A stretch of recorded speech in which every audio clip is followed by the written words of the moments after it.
Mr. Chairman, before I became a state representative, I was an insurance defense lawyer for 31 years.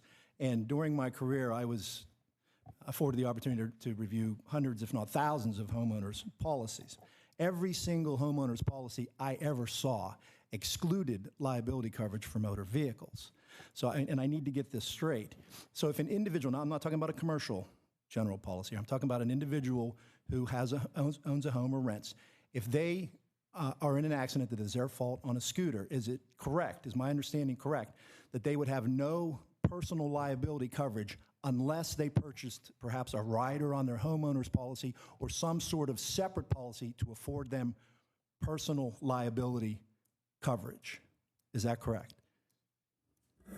So, Representative, I think my understanding is that homeowners policies, the exclusion on liability for motor vehicles typically excludes scooters, though not always. It depends on how motor vehicles is defined within the context of that policy. Some policies refer to the state definition of a motor vehicle. Some policies define it for themselves, and there's a little bit of gray area.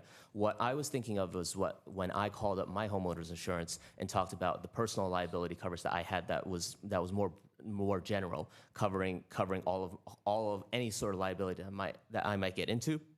I think that's the kind of liability that we were thinking of that in general would cover a person riding an electric scooter or any kind of device in a way that causes liability to a third party. Let me just say that in my experience, and remember, I represented insurance companies for over 3 decades.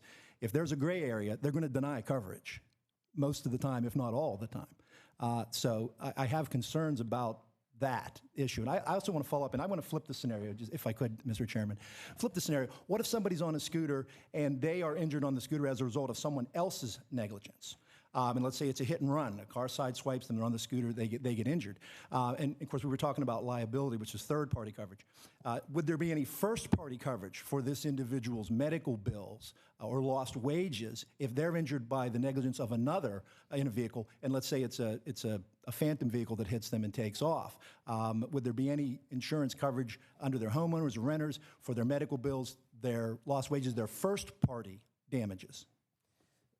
Representative, thank you, Representative. My understanding is that no, there isn't, in the same way that there isn't for anyone who rides a bicycle through a shared bicycle program or rides their own personal bicycle or electric bicycle. So if they're on a scooter and they're injured by the negligence of someone else, let's say in a motor vehicle, then they're on their own to pay their own medical bills and lost wages. I think they would be covered by, in a hit and run incident, for instance, the car insurance of the driver who hit them. Excuse me? They would be covered by the insurance of the responsible party in this case. I'm just saying if it's a hit and run or something, that party, they won't be able to know who that was possibly, and in that scenario there wouldn't be any coverage for their medical bills or lost wages. Would that be correct? I think that's right. Thank you.